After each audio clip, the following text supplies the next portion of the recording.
Olá, aqui é Ana Mello, nutricionista em Florianópolis, e hoje eu vim falar um pouquinho sobre endometriose e de que forma a alimentação pode auxiliar para que a gente consiga controlar essa doença.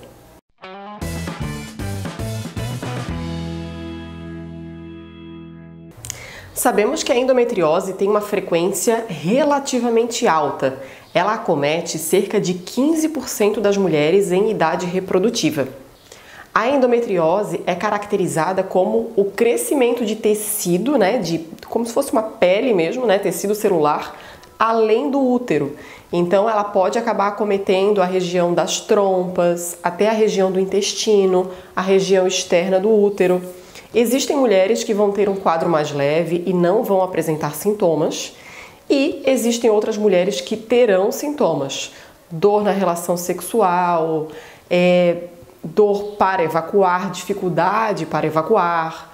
Então, é uma doença que também pode interferir na fertilidade. Então, por isso é super importante que a gente consiga melhorar o máximo possível, reduzir pelo menos a velocidade com que essa doença avança. Existem algumas hipóteses, porém não se sabe exatamente qual é o mecanismo que leva algumas mulheres a desenvolverem a endometriose. O que parece ter relação com a parte de nutrição, de alimentação, é que mulheres com endometriose tendem a ser mulheres com níveis mais altos de estresse, de exposição a fatores ambientais, como, por exemplo, poluição, excesso de xenobióticos, de plástico, de corante, de conservante, mulheres que consomem excesso de cafeína e que tenham uma alimentação com um caráter mais inflamatório, que é justamente essa alimentação mais industrializada, com mais farinha e com mais açúcar. Ao mesmo tempo, parece ter correlação com a melhora do avanço da endometriose, em cessar esse avanço, quando a gente consegue promover uma alimentação com mais quantidade de ácidos graxos poliinsaturados, especialmente o ômega 3, e também uma alimentação com mais caráter antioxidante e anti-inflamatório. Então, o que isso significa na prática? Com relação a essas fontes de gordura boa, essas fontes de gordura poliinsaturada, nós podemos pensar nas fontes de origem vegetal, como abacate, castanhas, nozes, amêndoas. São alimentos que vão ser super importantes de incluir no dia a dia, bem como a suplementação de ômega 3, um bom ômega 3 com alta concentração, com o selo IFOS, que é um selo que identifica pureza e ausência de contaminação por mercúrio. Então esse é um ponto super importante. Além do consumo de peixes, Então o consumo de peixes, sardinha especialmente, é uma fonte excelente de ômega 3. E além disso, uma alimentação com esse caráter anti-inflamatório.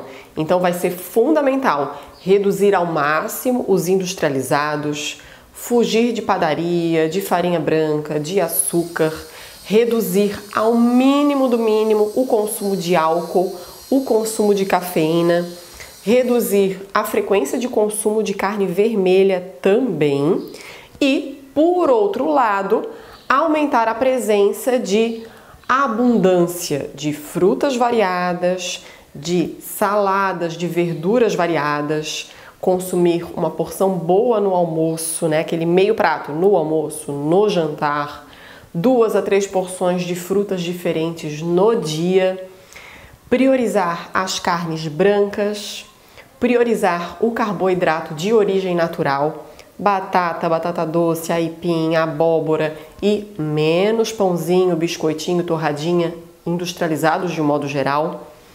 Reduzir o consumo de glúten também parece ser bastante benéfico. Inserir fontes de probióticos naturais, como por exemplo o iogurte natural, que é uma fonte de probióticos, tem efeito para a melhora do nosso funcionamento intestinal. Isso também parece melhorar, evitar esse avanço da endometriose. Então, iogurte natural e kombucha, por exemplo, são fontes excelentes naturais de probiótico, e que vão ter também essa ação anti-inflamatória. Uma outra estratégia é caprichar na inclusão de temperos que têm essa ação anti-inflamatória. Cúrcuma, especialmente associada com pimenta do reino, gengibre, canela, alguns chás, como chá verde, também tem uma ação anti-inflamatória super interessante, então também é bem legal tentar acrescentar isso no dia a dia. Outro ponto é reduzir a contaminação, né? Então, claro que a gente muitas vezes não vai conseguir fugir da poluição, mas aquilo que a gente conseguir melhorar, por exemplo, nos produtos que a gente usa para cabelo, para unha, para pele, né? Se a gente conseguir fazer escolhas que sejam mais naturais, sempre que a gente conseguir também substituir o legume, a fruta tradicional por uma versão orgânica, não tenha dúvida de que compensa muito, porque isso aumenta bastante o potencial antioxidante desse vegetal, né? Aumenta muito a quantidade de polifenóis, porque essa fruta, esse vegetal só produz polifenol quando ele precisa se defender de insetos, né? de coisas do ambiente externo.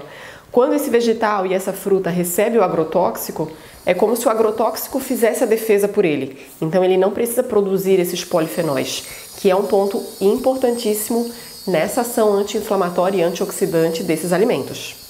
E por último, mas não menos importante, também é fundamental tentar regular o estresse, seja com terapia, atividade física, yoga, dormir bem, fazer atividade física. Então, todos esses pontos também são fundamentais no controle da endometriose, certo? Espero ter auxiliado. Compartilhe esse vídeo com alguém que você conhece, né, que tem endometriose, que talvez esteja aí nesse processo de tentar melhorar o controle da doença, porque é possível. Não é fácil, mas é possível, tá?